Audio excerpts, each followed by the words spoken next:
이제 서울중앙지방법원 2025 고합 1010호 사건의 선고 공판을 진행하겠습니다.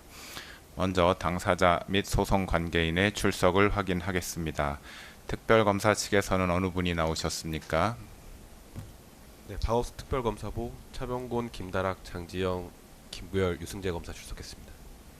예. 변호인 측에서는 어느 분이 나오셨습니까? 네, 김홍일, 배보윤, 유정화, 송진호 변호사 출석했습니다. 네. 예, 이제 피고인을 입정하도록 할 것인데 피고인이 들어오는 동안 소송 관계인 및 방청인들께서는 자리에서 일어나거나 소리를 내지 마시고 착석하신 상태에서 질서를 유지하여 주시기 바랍니다. 피고인 입정하십시오.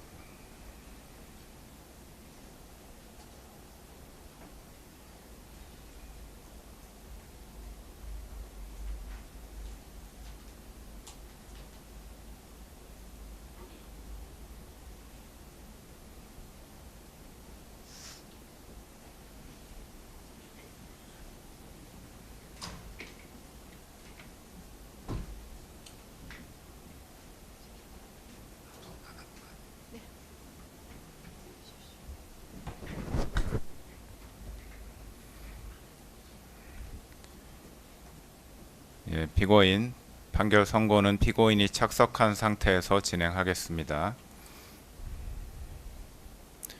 판결을 선고하겠습니다.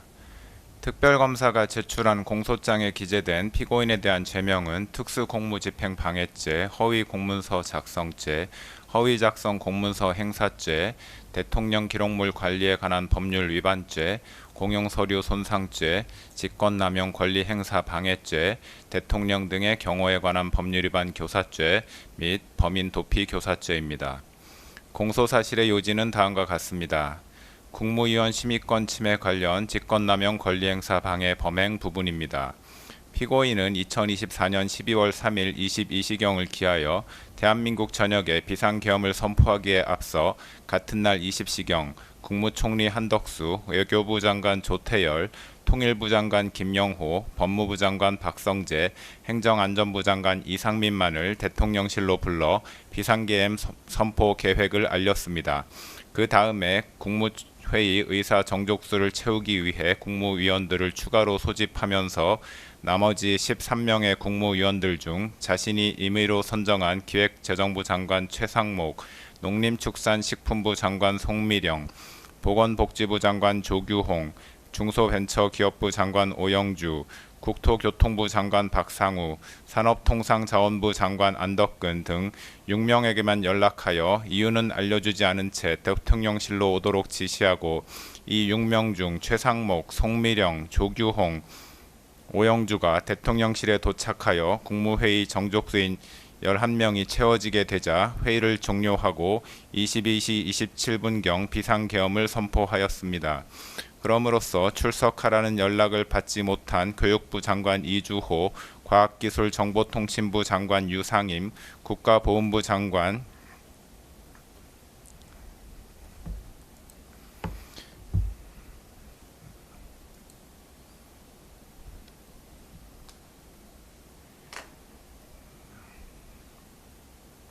강정혜, 문화체육관광부 장관 유인촌, 환경부 장관 김완섭, 고용노동부 장관 김문수, 해양수산부 장관 강도형 등 7명의 국무위원 및 대통령실에 미처 도착하지 못한 박상우, 안덕근 등 2명의 국무위원으로 하여금 국무회의에 출석하여 비상계엄 선포 및 계엄사령관 임명에 관한 심의를 할 수 없도록 함으로써 위 9명의 국무위원들이 국무회의에 출석하여 헌법 질서와 국민의 기본권에 중대한 영향을 미치는 계엄 선포 및 계엄 사령관 임명에 관해 심의할 권리의 행사를 방해하였다는 것입니다. 비상계엄 선포 문서 사후 작출 관련 허위 공문서 작성 및 행사 범행 부분입니다. 2024년 12월 3일 비상계엄 선포를 위해 국무위원 등이 모인 자리에서는 피고인이 국방부 장관 김용현으로부터 비상계엄의 선포를 보고받는 과정에서 국무총리 한덕수를 거치지 아니하였을 뿐만 아니라 피고인의 일방적 비상계엄 선포 후 대통령실 직원이 국무위원들에게 비상계엄 관련 문서에 서명을 요구하였지만 국무위원들이 서명을 거부하여 헌법상 대통령의 국법상 행위에 대한 문서주의 및 부서 제도가 기능하지 못하였습니다. 그 후 대통령 비서실 부속실장 강의구는 2024년 12월 6일경 대통령, 국무총리, 국방부 장관의 서명란이 기재된 2024년 12월 3일자 비상계엄 선포문 표지를 작성하였고 그 뒤에 국무총리 한덕수에게서 전달받은 비상계엄 선포문을 첨부하여 2024년 12월 3일자 비상계엄 선포문을 만든 후 국무총리 한덕수와 국방부 장관 김용현으로부터 부서를 받은 다음 12월 7일 피고인에게 보고를 하였습니다. 피고인은 이 비상계엄 선포문에 대통령란에 서명을 하여 강의구 부속실장에게 전달하였고 강의구 부속실장은 이 비상계엄 선포문을 대통령 비서실 부속실에 보관하였습니다. 이로써 피고인은 강의구, 한덕수, 김용현과 공모하여 마치 대통령의 국법상 행위인 12월 3일 비상계엄 선포가 국무총리와 국방부 장관이 계엄 선포 전 부서한 문서에 의하여 이루어진 것처럼 보이게 하거나 비상계엄 선포 관련 탄핵 또는 수사 절차 등에 행세할 목적으로 그 직무에 관하여 대통령이 서명하고 국무총리와 국방부 장관이 부서한 2024년 12월 3일자 비상계엄 선포문을 허위로 작성하고 그 무렵 이를 대통령 비서실 부속실에 보관하는 방법으로 행사하였다는 것입니다. 비상계엄 선포문 등 피해기 관련 대통령 기록물 관리에 관한 법률 위반, 공용서류 손상 범행 부분입니다. 피고인이 위와 같이 대통령이 서명하고 국무총리와 국방부 장관이 부서한 2024년 12월 3일자 비상계엄 선포문을 허위로 작성한 후 수사기관에 비상계엄 관련한 사건에 대한 수사가 본격적으로 진행되자 한덕수 국무총리는 12월 8일 강의구 부속실장에게 전화하여 위 문건에 자신이 서명한 것을 없었던 것으로 하자고 하였습니다. 피고인은 2024년 12월 10일경 강의구로부터 위와 같은 한덕수의 말을 보고받자 총리의 뜻이 그렇다면 그렇게 해라 라고 강의구에게 말하여 허위로 작성된 위 2024년 12월 3일자 비상계엄 선포문을 폐기할 것을 승인하였습니다. 이에 강의구가 위 문서를 문서 3단계에 넣어 파쇄하는 방법으로 폐기함으로써 피고인은 한덕수, 강의구와 공모하여 무단으로 대통령 기록물인 동시에 공무소에서 사용하는 서류인 위 비상계엄 선포문을 손상하였다는 것입니다. 비상계엄에 따른 정치적, 사법적 위기 타개를 위한 허위 공보 관련 직권남용 권리행사 방해 범행 부분입니다. 2024년 12월 4일 비상계엄 해제 발표 이후 국회와 언론에서는 피고인의 비상계엄 선포 행위는 실체적, 절차적 요건을 갖추지 못한 것으로 위헌, 위법적 행위에 해당하고 탄핵 사유에 해당한다는 문제 제기가 지속되었고 검찰, 공수처, 경찰 등 수사기관이 피고인과 공범들에 대해 내란죄 등의 수사에 착수하였으며 나아가 야당 의원 191명이 대통령 탄핵 소추안까지 발의하는 상황에 이르는 등 국내외적으로 정치적, 사법적 위기에 처하게 되었습니다. 이에 피고인은 홍보수석실 해외 홍보비서관 겸 외신 대변인을 활용해 외신을 상대로 정당한 목적으로 적법한 절차에 따라 비상계엄을 선포하고 시행한 것처럼 거짓 홍보하여 국내외 부정적 여론을 무마하기로 마음먹고 2024년 12월 4일 오후경 해외 홍보비서관 겸 외신 대변인에게 전화하여 국회의원 과반수의 비상계엄 해제 요구 요건을 알고 있었지만 의원들의 국회 출입을 통제하지 않았다. 국회가 동의 여부를 판단할 수 있도록 국회의원의 본회의장 진입을 막지 않았다. 대통령으로서 헌정 파괴 세력으로부터 자유민주주의 헌법 질서를 지키기 위한 액션은 했지만 합헌적 틀 안에서 행동을 취했다. 현재 국정마비 상황을 일단 타개하고 질서를 회복하기 위한 것이 목표였다. 헌정질서 파괴의 뜻은 추호도 없었다. 라는 내용의 프레스 가이던스 즉 PG를 작성하게 하고 이를 외신들에게 전파하도록 지시하였습니다. 그러나 피고인이 지시한 PG의 내용은 허위의 사실이므로 외신 대변인에게는 피고인의 지시를 따를 의무가 없었는데도 피고인은 대통령실에 대한 지휘 감독 권한을 남용하여 외신 대변인으로 하여금 피고인이 알려준 허위의 사실을 PG로 작성하게 한 후 이를 외신 기자들에게 전달하게 하였고 외교부 부대변인에게도 위 PG를 보내주어 외신 기자들에게 전달하게 하였습니다. 이로써 피고인은 대통령 비서실의 업무를 총괄하고 소속 공무원을 지휘 감독하는 권한을 남용하여 외신 대변인으로 하여금 의무 없는 일을 하게 하였다는 것입니다. 내란 수사 대비 관련 대통령 등의 경호에 관한 법률 위반 교사 범행 부분입니다.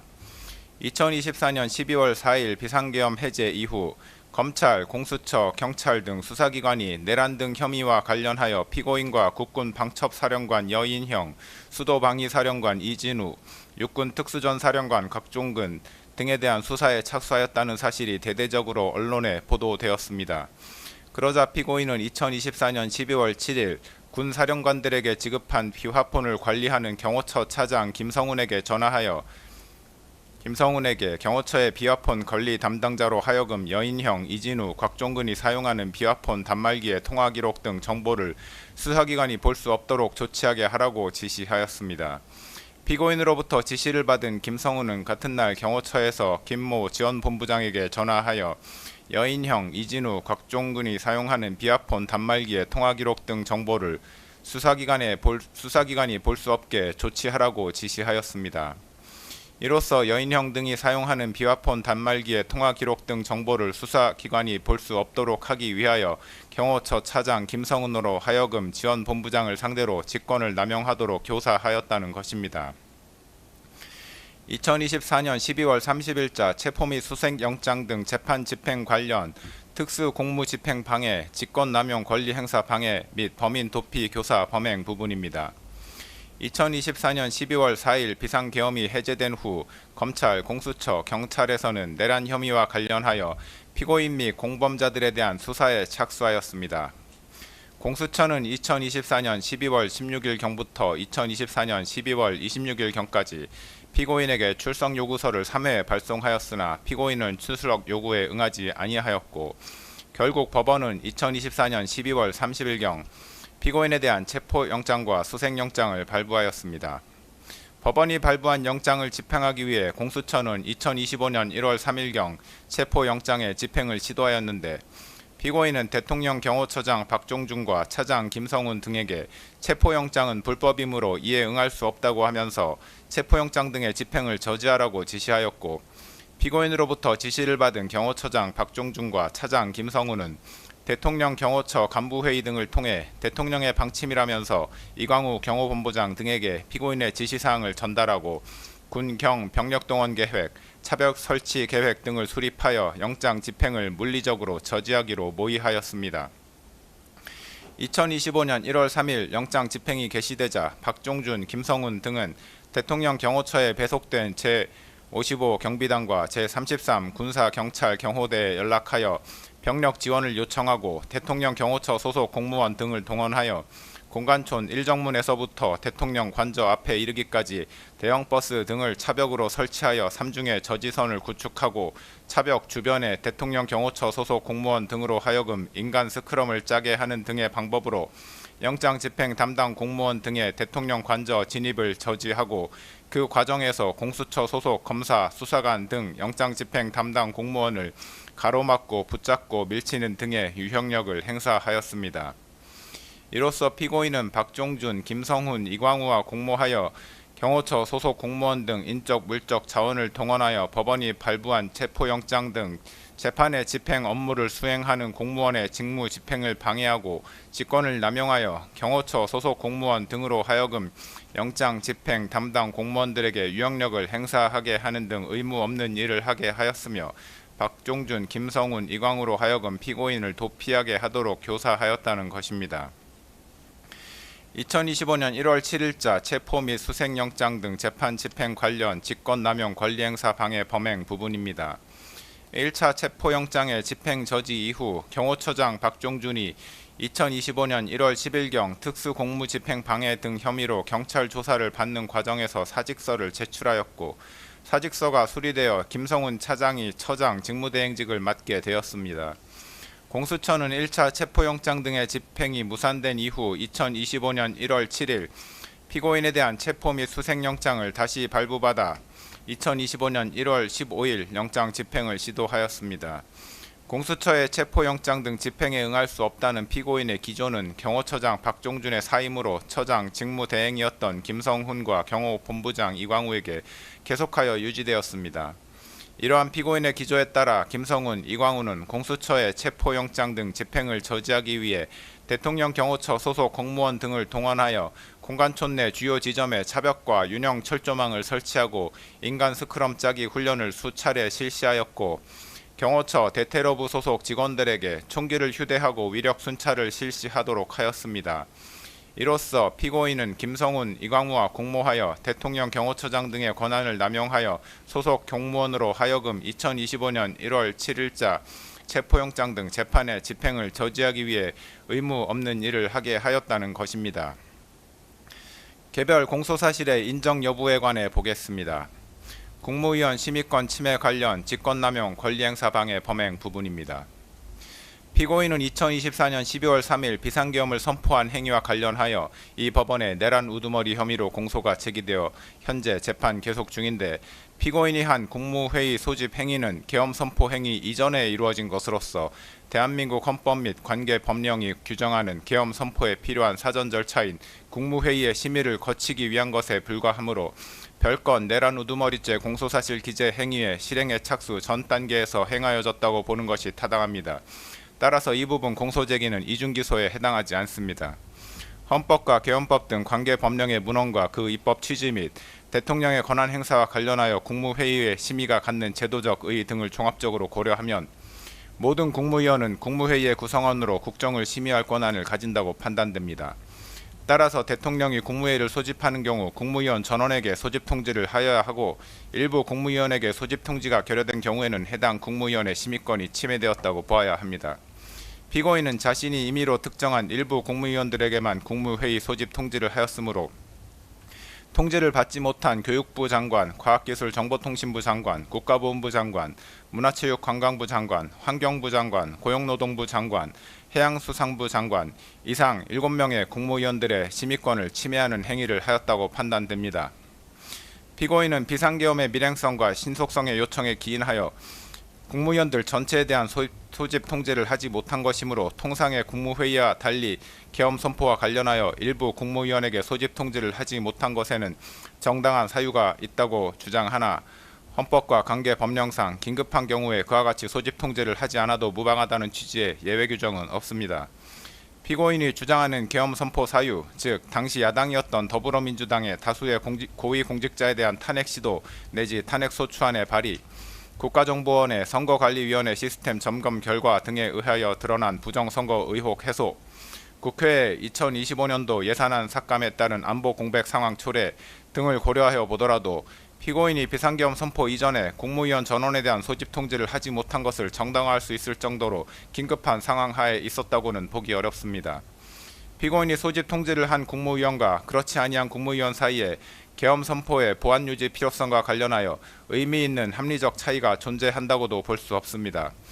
피고인은 계엄 선포 당시 국회 통제 등 물리적 조치를 수반하지 아니한 채 단지 국민들에게 국가 안보 위기 상황, 야당에 의한 국정와비 상황 등의 현황 및 심각성을 알리기 위한 목적에 이른바 메시지 계엄을 선포하려고 한 것이었다고도 주장하는데, 피고인의 위와 같은 주장에 따르더라도 국무위원 전원에게 소집 통지를 하지 못할 정도로 긴급성과 밀행성이 요구되는 상황이 존재하였다고 보기 어렵습니다. 오히려 비상계엄과 같은 국가 긴급권을 행사할 경우 국가의 각 분야에 있어 비상 상황을 초래할 수 있고 다양한 분야에서 국민의 기본권을 침해할 소지가 있으므로 국가 긴급권 행사의 오남용에 따른 피해를 미연에 방지하기 위해 국정 각 분야의 보좌 및 심의를 담당하고 있는 국무위원 모두에게 국무회의의 소집을 통지할 필요성은 더욱 크다고 할 것입니다.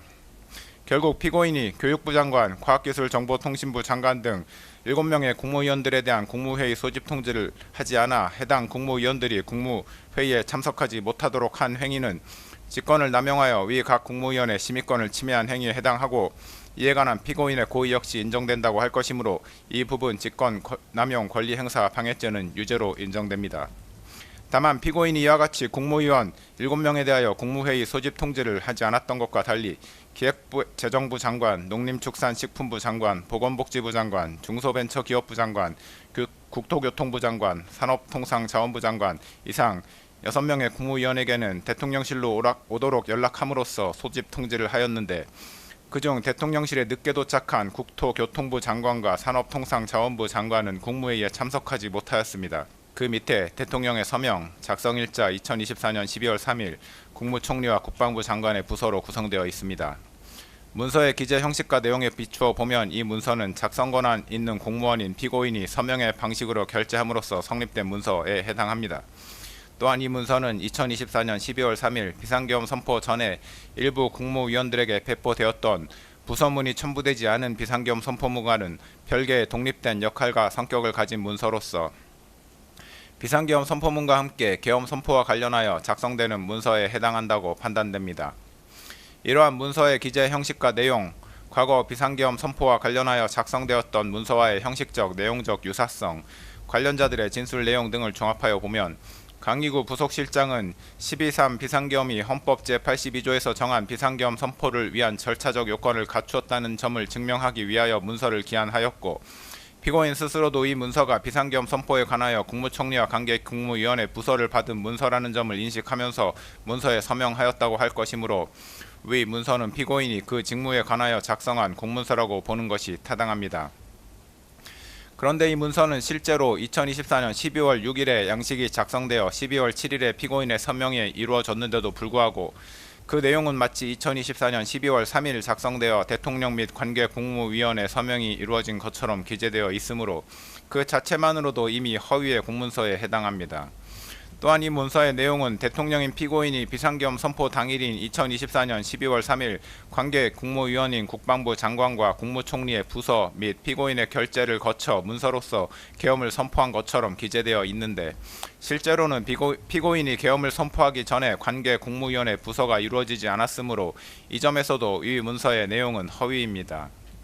피고인은 강기구 부속실장이 가져온 위 문서를 보고 서명을 하였고, 서명 당시 문서에 기재된 작성 및 결재 일자와 실제 작성 및 결재 일자가 상이하다는 점 및 계엄 선포 전에 관계 국무위원회 부서가 이루어지지 않았는데도 불구하고 위 문서에 마치 계엄 선포 전에 국방부 장관과 국무총리의 부서가 이루어진 것처럼 기재되어 있다는 점을 명확히 인지하면서 문서에 서명하였으므로 허위 공문서 작성죄 고의가 있었다고 충분히 인정됩니다.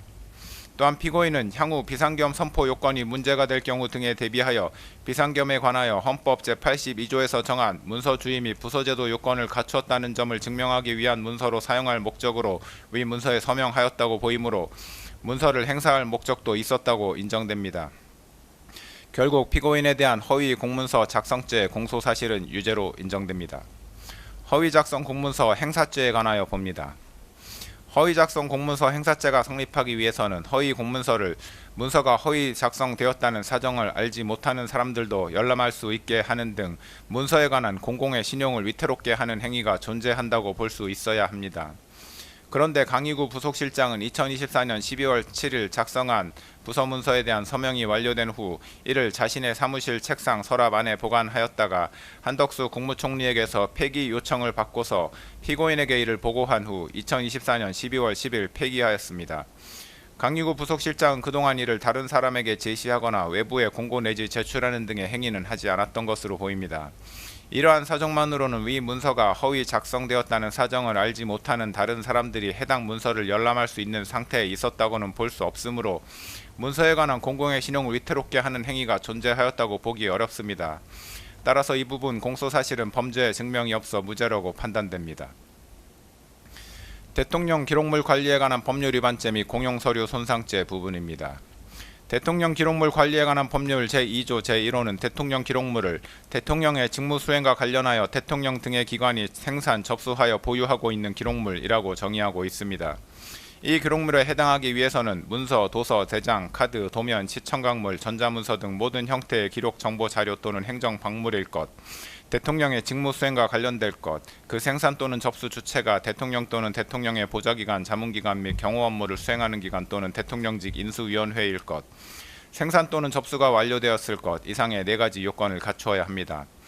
앞서 본 허위 공문서는 문서 형태로 되어 있고 결재권자는 당시 대통령이었던 피고인이며 12.3 비상계엄이 헌법 제82조에서 정한 비상계엄 선포를 위한 절차적 요건을 갖추었다는 점을 증명하기 위한 목적으로 작성되었으므로 대통령의 직무 수행과 관련하여 작성되었다고 할 것이고, 결재권자인 피고인의 결재가 이루어짐으로써 공문서로 성립된 동시에 대통령 기록물로도 생산되었다고 할 것입니다. 따라서 위 문서는 대통령 기록물에 해당합니다.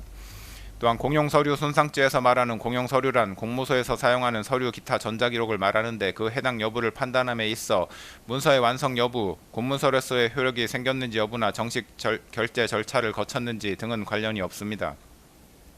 이 사건에서 문제되는 문서는 공문서로 성립되었으므로 공용서류에 해당하고 문서가 폐기될 무렵 그 문서를 사용할 의사나 목적이 명백히 소멸되었다고 볼 만한 정황을 찾아볼 수 없습니다. 따라서 피고인이 한덕수 국무총리 및 강희구 부속실장과 공모하여 위 문서를 폐기한 행위는 대통령 기록물 관리에 관한 법률 위반죄 및 공용서류 손상죄에 해당한다고 판단됩니다. 이 부분 공소사실은 각 유죄로 인정됩니다. 허위 공보 관련 직권남용 권리행사 방해죄 부분입니다. 피고인이 2024년 12월 4일 하모 해외 홍보 비서관 겸 외신 대변인에게 전화하여 국회의원 과반수의 비상계엄 해제 요구 요건을 알고 있었지만 의원들의 국회 출입을 통제하지 않았다. 국회가 동의 여부를 판단할 수 있도록 국회의원의 본회의장 진입을 막지 않았다. 대통령으로서 헌정 파괴 세력으로부터 자유민주주의 헌법 질서를 지키기 위한 액션은 했지만 합헌적 틀 안에서 행동을 취했다. 현재 국정마비 상황을 일단 타개하고 질서를 회복하기 위한 것이 목표였다.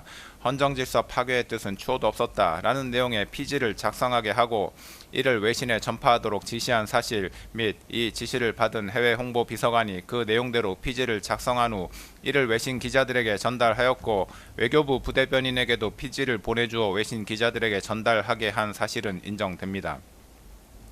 정부조직법, 국가공무원법 등 관계 법령의 내용을 종합하여 보면 대통령 비서실 소속 비서관은 대통령의 직무를 보좌하는 자로서 대통령의 명에 따른 지휘 감독을 받는 관계에 있고 이에 따라 직무를 수행할 때 상관인 대통령의 직무상 명령에 대한 복종 의무를 부담합니다. 특별검사는 공소사실에서 대통령 비서실 소속 비서관에게는 사실에 터잡아 업무를 수행하여야 할 의무가 있으므로 대통령이 해외 홍보 비서관에게 허위 내용의 피지를 작성하여 외신에 전달하도록 한 행위는 대통령으로서의 직권을 남용하여 비서관에게 의무 없는 일을 하게 한 것이라고 하였으나 관계법령에 의하더라도 대통령 비서실 소속 비서관이 사실에 터잡아 업무를 수행하여야 할 의무가 있다고 볼 만한 근거 규정은 찾을 수 없고 국민의 알 권리에 관한 헌법 규정 등에 의하더라도 대통령 비서실 소속 비서관의 그러한 의무가 도출된다고는 볼 수 없습니다. 대통령실 대변인이 전파하는 피지는 국정 현안에 관한 대통령실의 입장을 표명하거나 홍보하는 것으로서 피지의 내용이 언론에 보도되는 경우에도 대통령실의 입장 표명임을 표시하게 될 뿐만 아니라 동시에 해당 국정 현안에 관한 다른 언론 기사들도 보도되는 것이 통상적이라 할 것이므로 피지의 내용의 일부 사실관계에 부합하지 않는 내용이 포함된다고 하여 국민들의 알 권리가 침해된다고 보기도 어렵습니다. 피지를 작성하여 전달하는 행위는 사실관계를 있는 그대로 보도하는 행위와는 분명한 차이가 있습니다. 대통령의 명령에 따라 피지를 작성 및 전파하는 해외 홍보 비서관으로서는 특정 현안에 관한 대통령의 입장을 가능한 한 신속하고 정확하게 작성하여 외신 등에 전달하여야 할 의무를 부담할 뿐 대통령이 전달을 요청한 입장 내용 중 사실관계에 관한 내용이 있는지 여부를 가려내거나 사실관계와 일치하지 않는 내용이 있는지 여부까지 판단할 권한 또는 의무가 있다고 볼 수 없습니다. 결국 이 사건에서 피고인의 피지 전파 지시를 받은 해외 홍보 비서관에게 피지의 내용이 허위인지 여부를 판단하여 그 내용을 수정하여 전달하거나 전달을 거부할 의무가 있었다고 볼 수 없으므로 이 부분 공소사실은 범죄 증명이 없어 무죄라고 판단됩니다. 내란 수사 대비 관련 대통령 등의 경호에 관한 법률 위반 교사죄 부분입니다.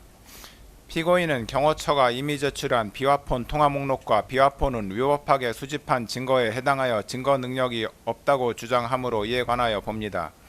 비화폰과 비화폰 통화 목록은 일반인에게 알려지지 아니한 것으로서 그 내용이 누설되면 국가 안전 보장에 명백한 위험을 초래할 우려가 있다는 점에서 군사기밀보호법에서 정하는 군사기밀에 해당함은 분명하고 피고인이 사용한 비화폰과 피고인의 비화폰 통화 목록은 대통령이 업무와 관련하여 생산한 기록정보 자료 내지 물품이라고 볼 수 있으므로 대통령 기록물법에서 정하는 대통령 기록물에 해당합니다.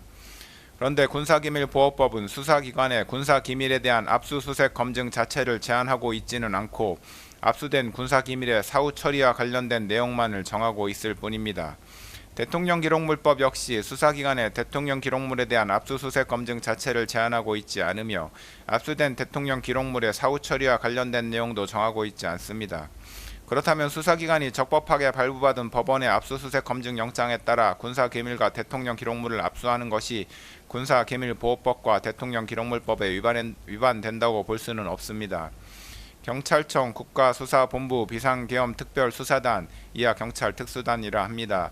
은 2025년 4월 9일 서울 서부지방법원 판사에게서 적법하게 압수수색 검증 영장을 발부받아 경호처와 협의를 거친 후 경호처가 소유, 소지 또는 관리하는 비아폰 및 비아폰 통화 목록을 압수하였고 압수 이후 군사기밀보호법에서 정한 군사기밀의 사후관리 규정을 위반하였다는 사정도 보이지 아니하므로 경호처가 경찰 특수단에 이미 제출한 비아폰 및 비아폰 통화 목록은 위법하게 수집된 증거에 해당하지 않습니다.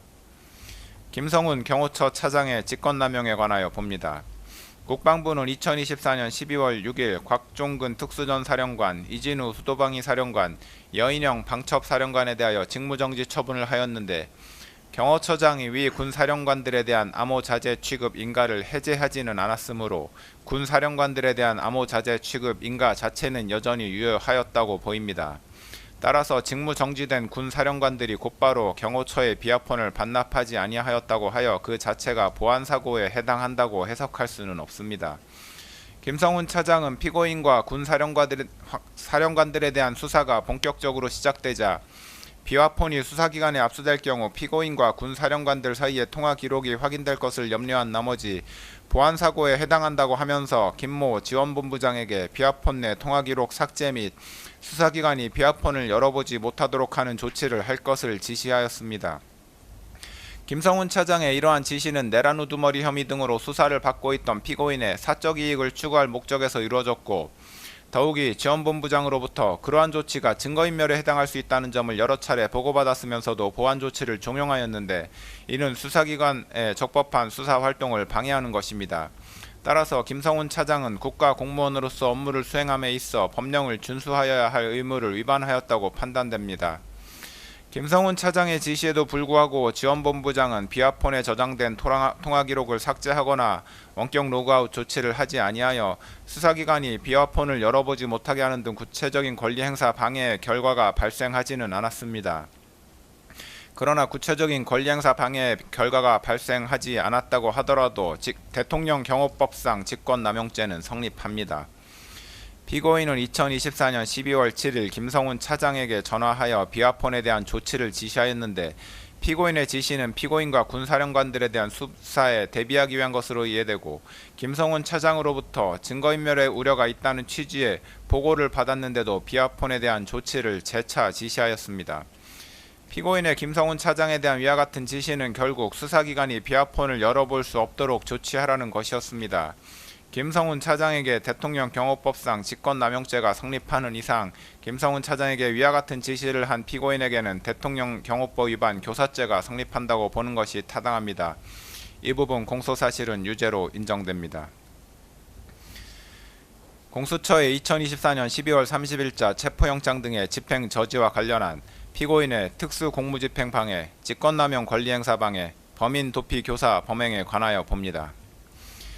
피고인은 검찰이 군검찰과 함께 구성한 12.3 비상계엄사태 특별수사본부로부터 두 차례에 걸쳐 출석 요구를 받았으나 모두 불응하였고 공수처가 경찰 특수단 및 국방부 조사본부와 구성한 12.3 사태 공조수사본부로부터 세 차례에 걸쳐 출석 요구를 받았으나 모두 불응하였습니다.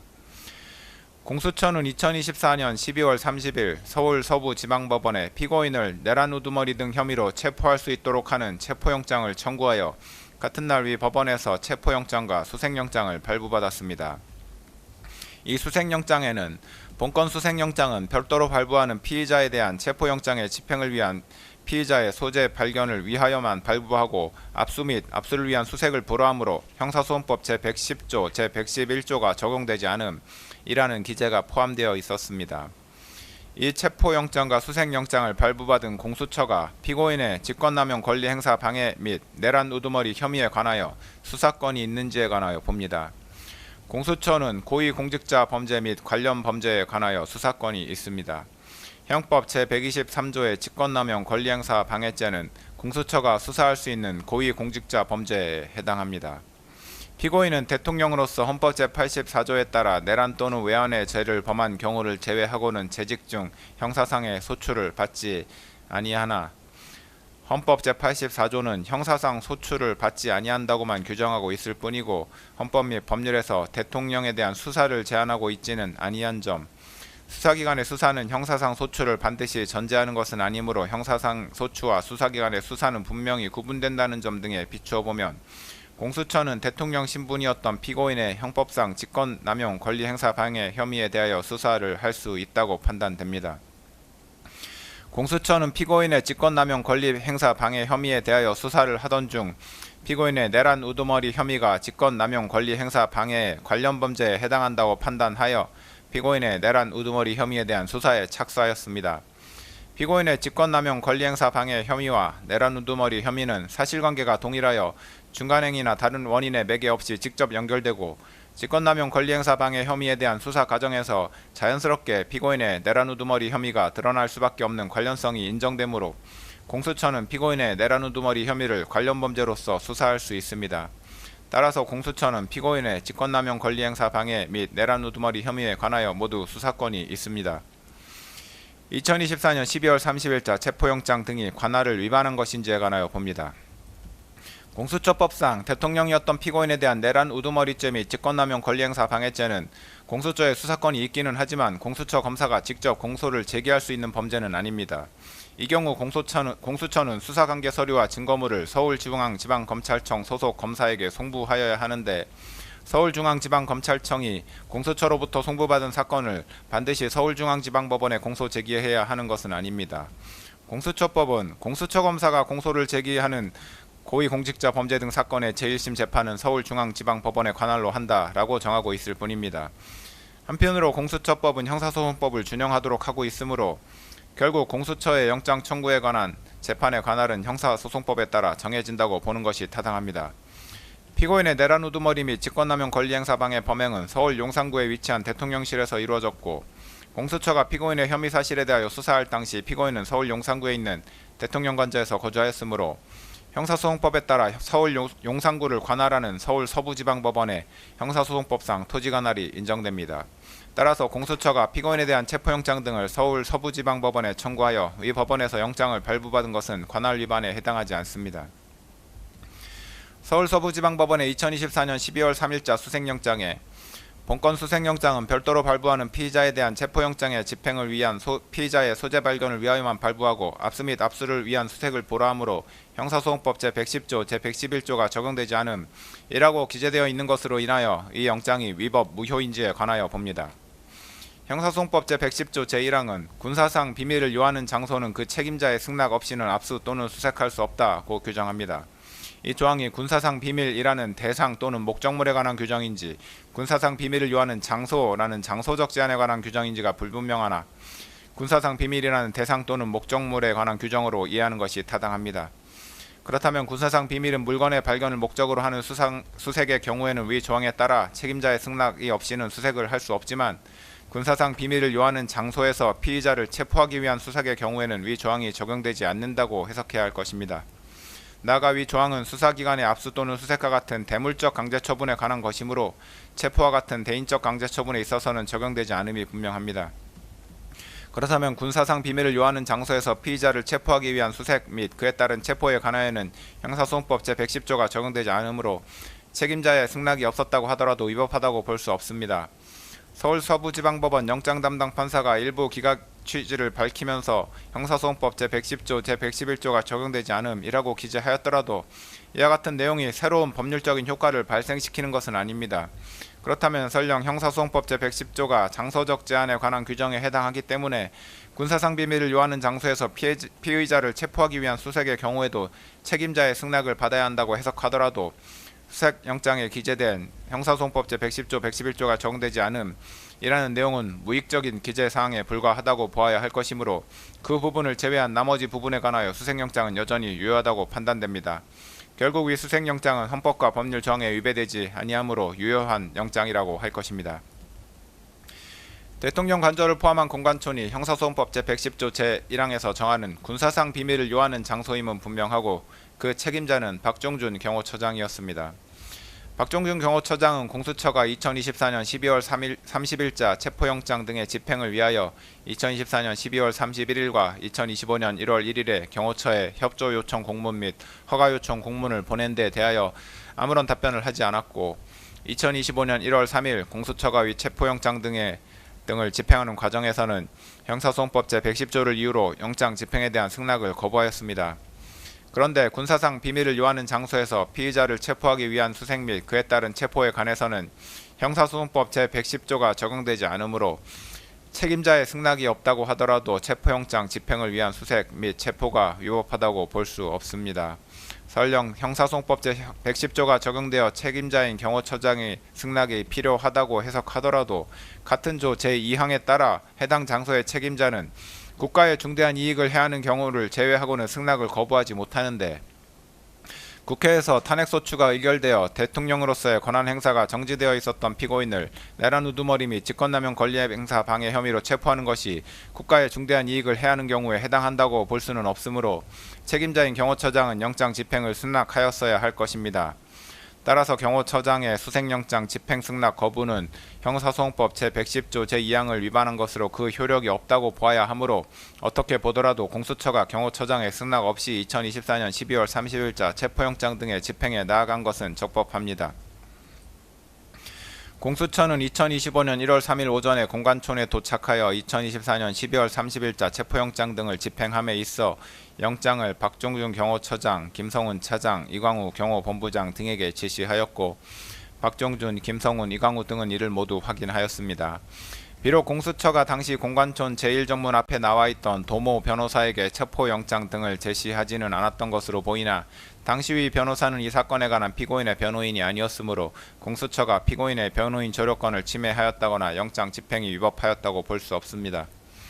2024년 12월 30일자 체포영장 등에 기재된 수색장소는 대통령 관저가 있는 서울 용산구 한남대로의 특정한 한 개의 집원뿐이었는데 공수처는 2025년 1월 3일에 체포영장 등을 집행함에 있어 대통령 관저 외곽 1정문 지역을 지나 영장에 기재된 수색장소에 이르기까지 영장에 기재된 집원 외의 집원에 해당하는 지역들을 지나갔습니다.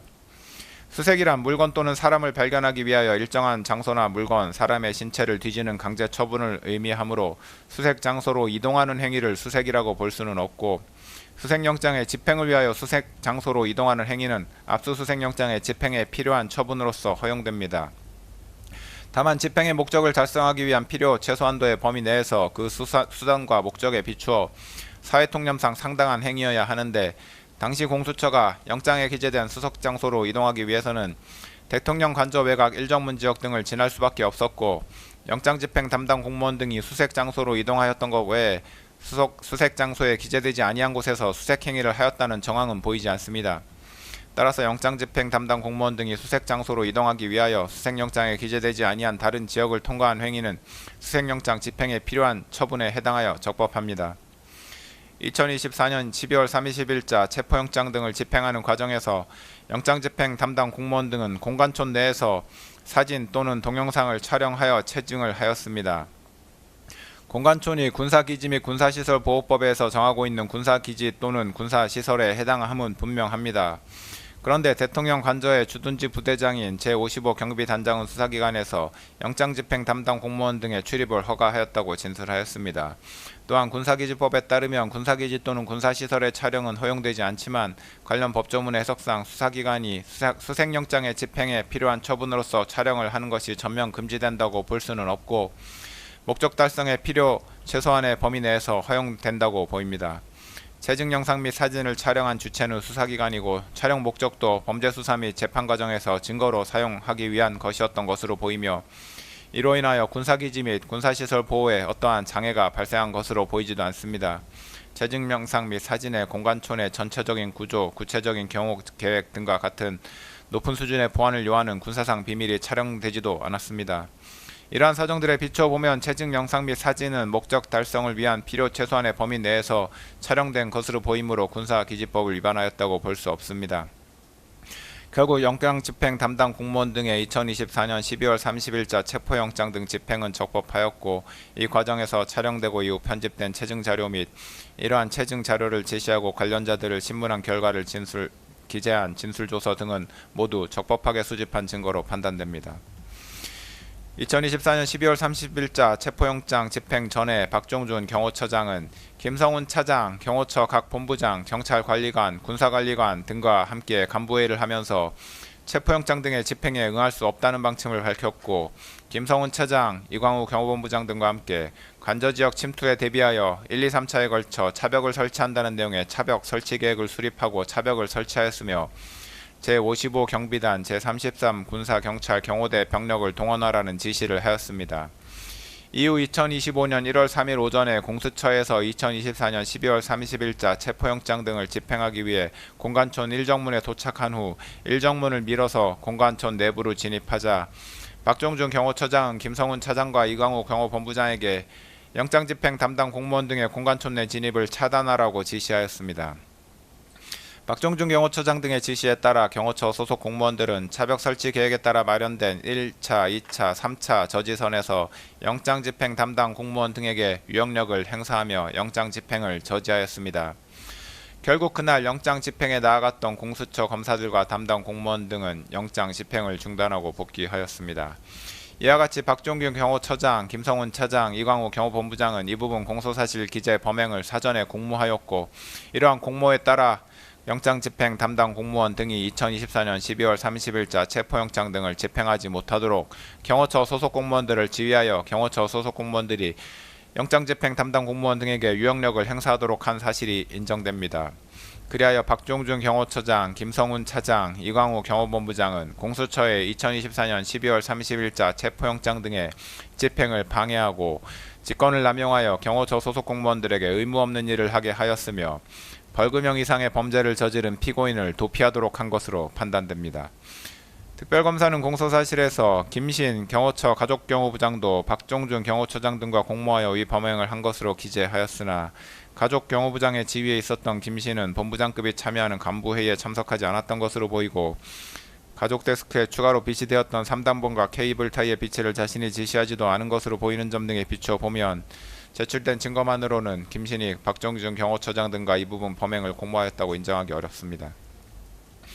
피고인은 2024년 12월 3일 비상계엄을 선포하고 그 다음날 비상계엄을 해제한 이후 공수처, 경찰청 국가수사본부, 검찰 등 수사기관이 대통령 관저에 대한 압수수색을 할 것을 염려하여 2024년 12월 8일 국방부 장관 공간에 대한 경찰 특수단의 압수수색영장 집행 당시 김성훈에게 압수수색에 응하지 말라고 지시하고, 경찰 특수단 소속 수사관이 국방부 장관 공간에 출입한 사실을 보고받아 알게 되자 박종준 경호처장을 크게 질책하였습니다.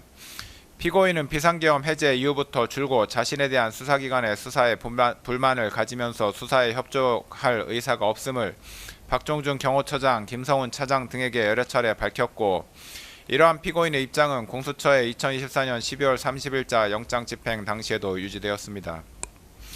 박종준 처장과 김성훈 차장은 이와 같은 피고인의 언급을 체포영장 등에 대한 불응지시로 받아들였고, 체포영장 집행에 대비하여 차벽 설치, 인력동원 등 구체적인 계획을 수립하였습니다.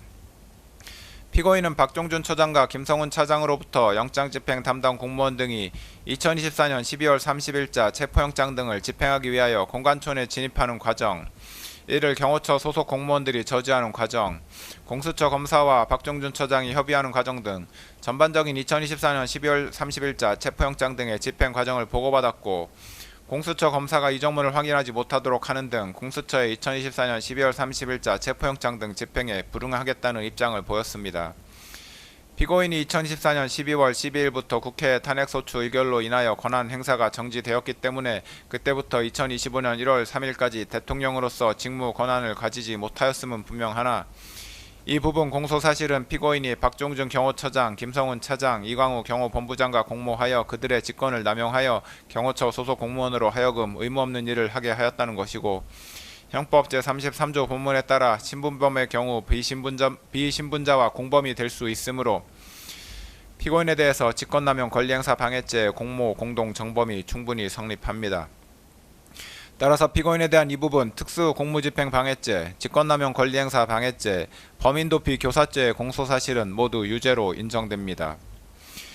2025년 1월 7일자 체포영장 등의 집행과 관련한 피고인의 직권남용 권리행사 방해 범행에 관하여 봅니다.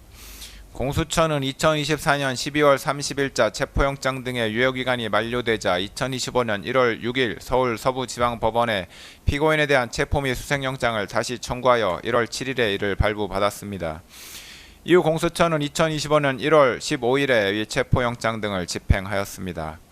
2025년 1월 7일자 체포영장 등을 집행하는 과정에서도 영장집행 담당 공무원 등은 사진 또는 동영상을 촬영하여 체증을 하였는데 앞서 본 바와 같은 이유로 이러한 체증 영상 및 이를 제시하고 관련자들을 신문한 결과를 기재한 진술조서 등도 위법하게 수집된 증거에 해당하지 않습니다.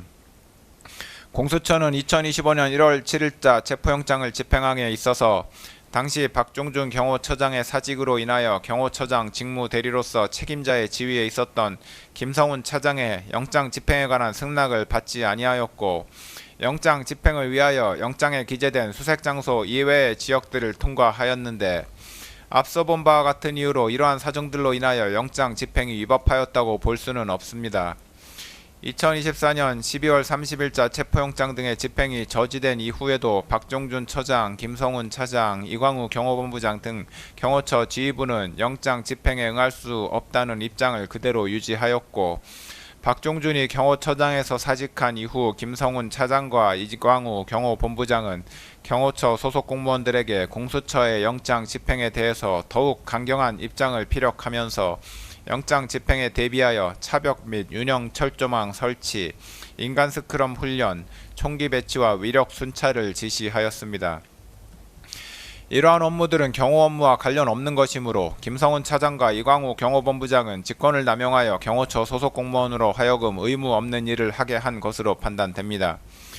공수처의 수사에 응할 수 없다는 피고인의 입장은 2025년 1월 3일 공수처의 영장 집행이 저지된 이후에도 그대로 유지됐고 피고인은 경호처 부장급 직원들과 가진 오찬 행사에서 위력 순찰 등을 지시하였으며 이에 따라 김성훈 차장과 이광우 경호본부장은 경호처 대테러부장에게 실제로 위력 순찰을 지시하였습니다. 그리하여 피고인이 김성훈 차장, 이광우 경호본부장과 공모하여 경호처 소속 공무원들에 대해 의무 없는 일을 하게 한 사실도 인정됩니다. 이 부분 피고인에 대한 직권 남용 권리 행사 방해 공소 사실도 유죄로 인정됩니다.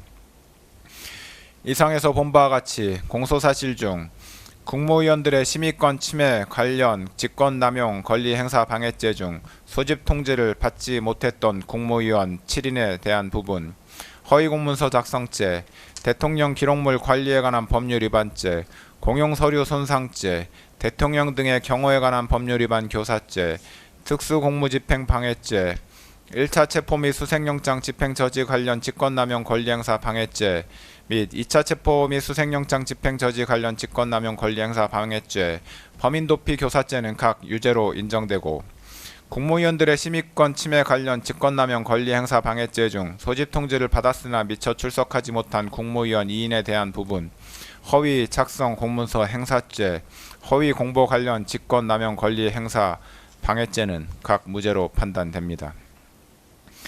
유죄로 인정된 부분에 관한 양형의 이유를 보겠습니다. 유죄로 인정된 범죄들은 일부 상상적 경합범 관계 및 실체적 경합범 관계에 있으므로 형법과 관련 법률에 따라 법률상 처단형의 범위를 산정하면 피고인에 대하여 징역 1개월 이상, 징역 11년 3개월 이하의 형을 선고할 수 있습니다. 그중 양형 기준이 설정되어 있는 범죄인 특수공무집행 방해죄, 공용서류 손상죄, 허위 공문서 작성죄에 관한 권고 형량의 범위를 봅니다. 이 사건 특수공무집행 방해죄는 제1유형인 공무집행 방해, 직무강요에 해당하고 가중요소에 해당하는 특별가중요소로서 비난할 만한 범행동기, 단체 다중의 위력을 보이거나 위험한 물건을 휴대한 경우, 공무방해 정도가 중한 경우가 있으므로 특별 조정된 가중 영역에 해당하여 권고형의 범위는 징역 1년에서 6년이 됩니다. 공용서류 손상죄는 제1유형인 공용물 무효에 해당하고 특별 양형인자는 없으므로 기본 영역에 해당하여 권고형의 범위는 징역 6개월에서 1년 6개월이 됩니다. 허위공문서 작성죄는 제1유형인 소극적 목적에 해당하고 특별 양형인자는 없으므로 기본 영역에 해당하여 권고형의 범위는 징역 4개월에서 10개월이 됩니다. 이에 대하여 다수범죄 처리 기준에 따른 권고형의 범위를 산출하면 징역 1년에서 징역 11년 3개월까지가 됩니다. 구체적인 양형 이유에 관하여 봅니다. 국가긴급권의 행사인 계엄 선포는 전 국가적 혼란을 초래하고 국민의 기본권을 다각도에서 침해할 위험성이 매우 크다 할 것이므로 국가적 위기 상황을 타개하기 위한 다른 수단과 방법이 없는 지극히 예외적인 경우에 한하여 이루어져야 합니다.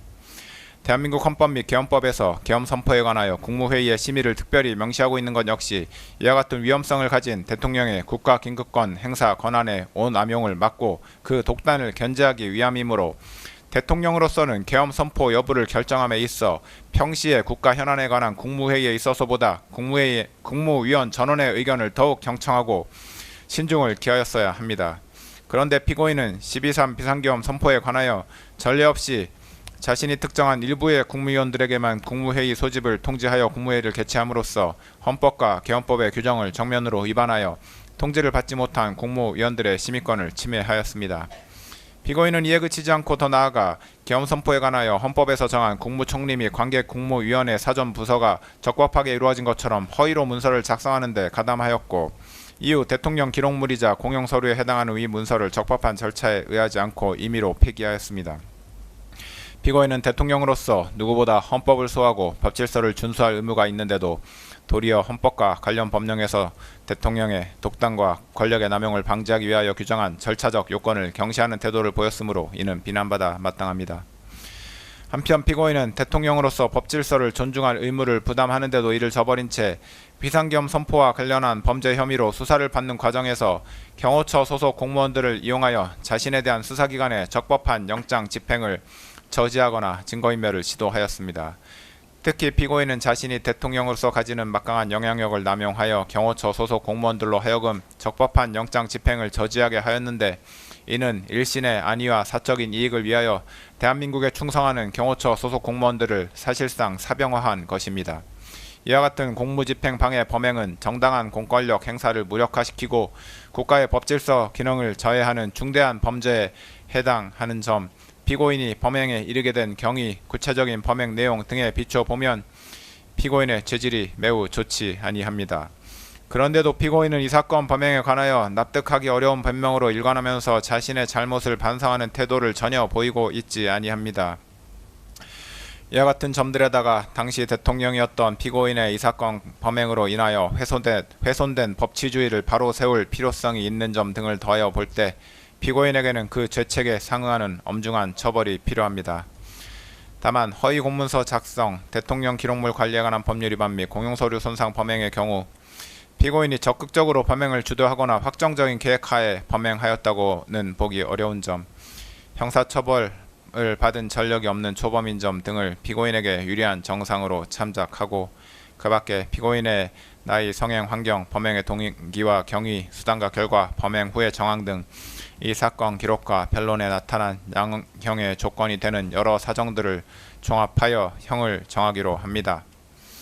이상의 이유로 다음과 같이 판결을 선고합니다. 피고인 일어서십시오. 주문. 피고인을 징역 5년에 처한다. 이 사건 공소사실 중 허위 작성 공문서 행사의 점 및 허위 공보 관련 직권남용 권리 행사 방해의 점은 각 무죄.